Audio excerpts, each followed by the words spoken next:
In the year 1985, tragedy befalls a family, leading to their separation due to an enigmatic and peculiar occurrence in a farmhouse.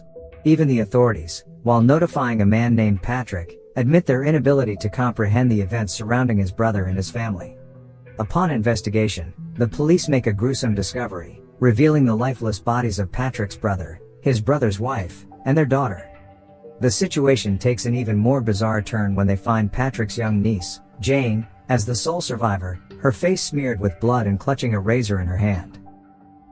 Cut to 2010, and it's 25 years later. Jane is now an adult and already has a family. She's now a photojournalist who captures the essence of old lived-in houses in soulful photographs. Following the traumatic incident, she was adopted by a foster family, and her memory of her past and the tragic incident that happened to her family was wiped clean. She's married to Alan, and together they have a sweet daughter named Alice.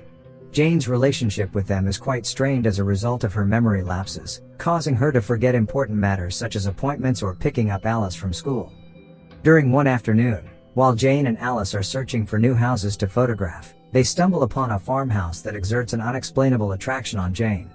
This specific house captivates her attention more than the rest, and as Jane focuses on photographing it, Alice wanders close by and finds a piece of a toy. And then we see that she's having a full conversation, but no one is beside her. Afterwards, Jane makes a call, requesting records of the farmhouse's ownership. It's late in the evening when the doorbell rings, and she rushes to open the door. No one is there, but there's a small white box wrapped in a pretty red ribbon. In it, she mysteriously finds a child's toy Alice had found earlier, and she probably thinks it must be some sort of prank when there's a centipede alongside the toy. The following day, Jane remains fixated on the recent farmhouse she encountered. An incoming call from her husband Alan interrupts her, revealing that Jane has once again forgotten to collect their daughter Alice from school. When our heroine is in a hurry because she's terribly late, she is distracted by a glitchy call she receives from someone she thinks is Alice. She looks up to the road at the last second, and sees a little blonde girl that's going to die if she doesn't slam the brakes. The car starts tumbling, and now she's in danger of dying, not the blonde girl who has now mysteriously vanished. She ends up in the hospital, and she can hear the desperate words of a little girl. "You need to come back." When she opens her eyes, she sees a strange man, except, we've seen him before. He's her husband Alan, but she doesn't remember him or their daughter. A doctor clarifies to Alan that the accident has aggravated a severe older injury that has made her amnesia worse. In the meantime, Jane is approached by Liam, a psychiatrist who will assist her in addressing her memory problems through a range of exercises. Surprisingly, after the brain injury, Jane's recollection process starts with the remembrance of her maiden name, which she hadn't known before. Sometime later, Jane wanders along the hospital corridor, when she suddenly encounters the same girl she saw just before the accident. Jane anxiously attempts to interact with her, but her focus abruptly shifts back to reality when Alan calls her. He informs Jane that he will be taking Alice home, and this time, Jane is starting to recognize their faces. She stays in the hospital for the night and continues her memory improvement sessions with Dr. Liam. Later that night, after the therapy session with Liam, Jane gets another package with a red ribbon delivered right to the door of her hospital room. In it is a music box dancer, and a photo from 1985 of the farmhouse she recently photographed. Once more, she ponders what to do about all this. That same night, at home, Alan also hears the bell ring and finds an envelope with some important paperwork outside. The following day, Alan brings those papers to Jane along with some momentous news. It is revealed that the house she was drawn to actually belongs to her and is her childhood home. Her uncle, Patrick, has been taking care of it all this time. Jane has no recollection of requesting this paperwork, nor has she met her Uncle Patrick since her family's tragedy. But she sees this as an opportunity, and Liam agrees that a visit may help her push out those old memories. To help make up her mind, she calls her newly found long-lost uncle, Patrick, and asks if it's okay if she pays a visit. He sounds very welcoming, albeit overwhelmed and confused at first.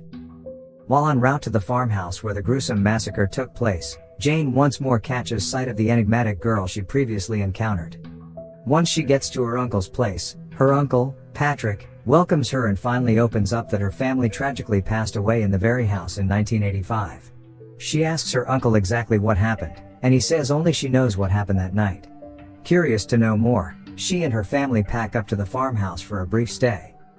When they reach Jane's farmhouse, which is close to her uncle's home, Alan and Alice go off to explore the house, while Jane goes out back to see more of the house. In the fields, Jane senses a presence and follows it, leading her to a captivating sight, a red balloon attached to a string. As she gets closer, she gets a better view of the string, which has a key and a welcoming note tied to it. It's as if the house itself is inviting her back home. On the coming day, the family decides to explore the nearby countryside. Alan and Alice head to a maze, while Jane opts to visit a charming vintage shop. While there, a clerk named Jennifer hands her a newspaper that contains gruesome information. The town believes that Jane snapped and killed her whole family in her farmhouse in 1985. Just as she processes this, she gets a phone call from Liam, who claims she had an appointment with him. But something doesn't feel quite right, and at that moment, she suddenly sees Liam in the same shop. She proceeds to ask where he is, and he says my office, which just raises her suspicions further. She then runs after him, only to find him mysteriously vanish inside the maze. Shaken by the experience, Jane rushes back to the car, where another surprise awaits her, the same white package wrapped with a red ribbon conveniently placed in the front seat of her car. Upon opening it, she discovers a half picture of her childhood with her little sister, and a blurred image of a young lady.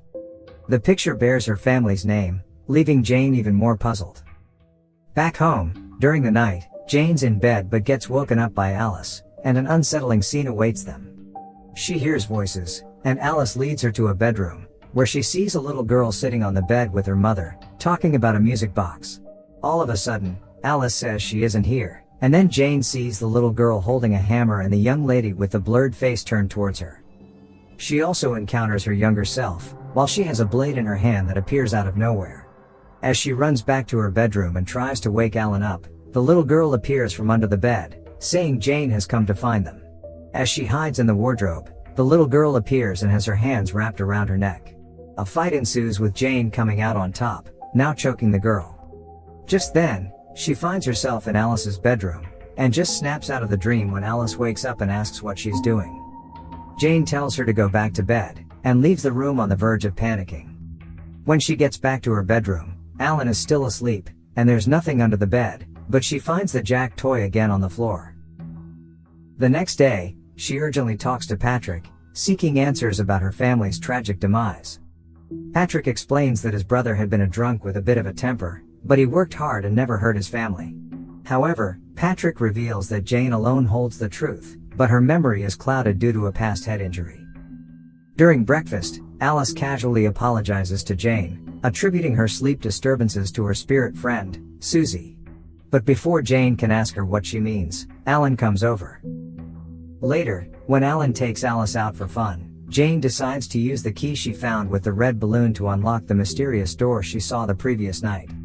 Behind the door, she comes across a locked fairy box, and a picture of her younger self with a little girl she now believes is Susie, her sister.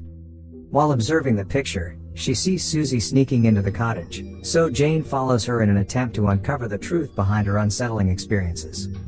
The search for Susie has led her to find some interesting items, a pocket knife, an inhaler, and what looks to be a key to a music box. Jane then hears a little girl's voice, right before Susie appears, warning Jane of an approaching monster, and urging her to hide under the chair house. Meanwhile, with Alan, Alice discloses that a kind lady from her dreams taught her a fairy song, and told her Jane may hurt her, but Alice doesn't believe it. Alice explains that Jane isn't the actual danger, rather, the monster in the bedroom is. Back to Jane, as she tries to get out, she gets caught up in the sheets, which now appear far bigger than they were. She manages to find her way out of the sheets, but magically lands in the cornfield, where there's an open gift box with an old razor on the ground. In light of these events, Jane decides to return to her own home. As Alan loads the car, Liam, the shady psychiatrist, is seen lurking near the house, unhappy.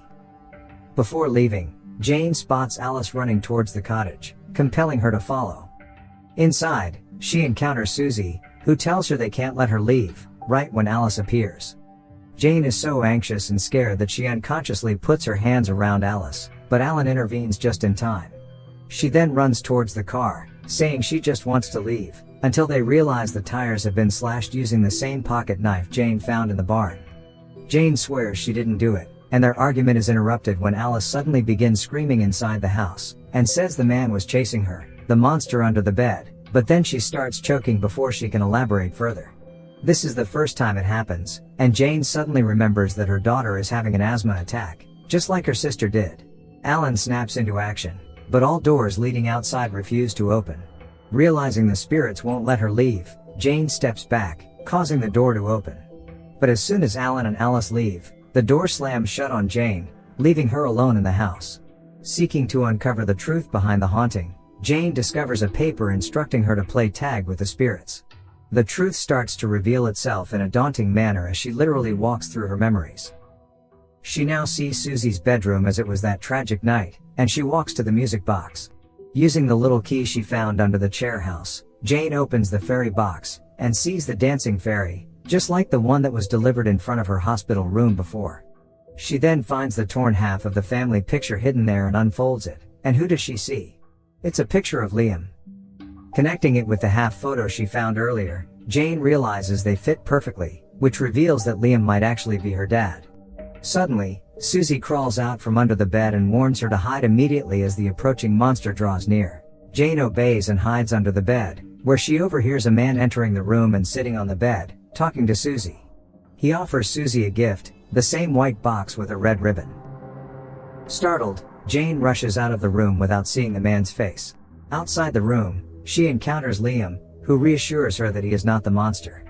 Both Liam and Jane look into the bedroom, and to her astonishment, she discovers that the monster is none other than Patrick. Jane finds herself once again under the bed, but this time, a younger version of herself is hiding there, seeking refuge from Patrick. It was a typical night. Jane and Susie were home alone when Patrick, who regularly babysat them, decided to take advantage of the situation and touch young Susie inappropriately. Just as the situation escalates, their parents, Liam and Jennifer, arrive on the scene. Liam, in a drunken state, slumps on the sofa downstairs. In the chaos, Susie screams, drawing Jennifer's attention, who rushes in with a hammer in hand. And so, Jennifer caught Patrick in the act. However, his resistance to letting Jennifer call Liam results in a violent confrontation.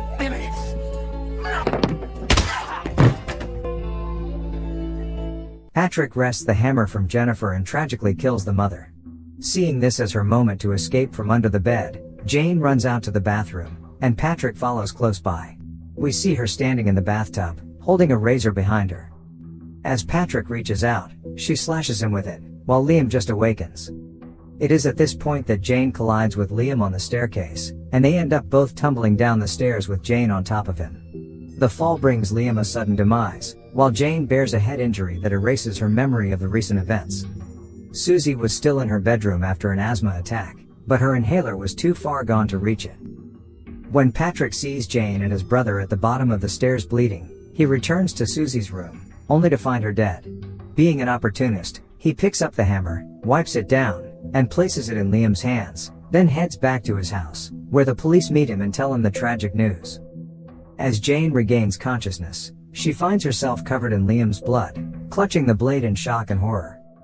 Now we know that Liam is not real, he is a ghost that no one else can see. Previous scenes that showed Jennifer, Jane's mother, as a worker at a vintage shop, and Liam in the hospital didn't exist. It was all a bid to bring her home, where she could set her family free.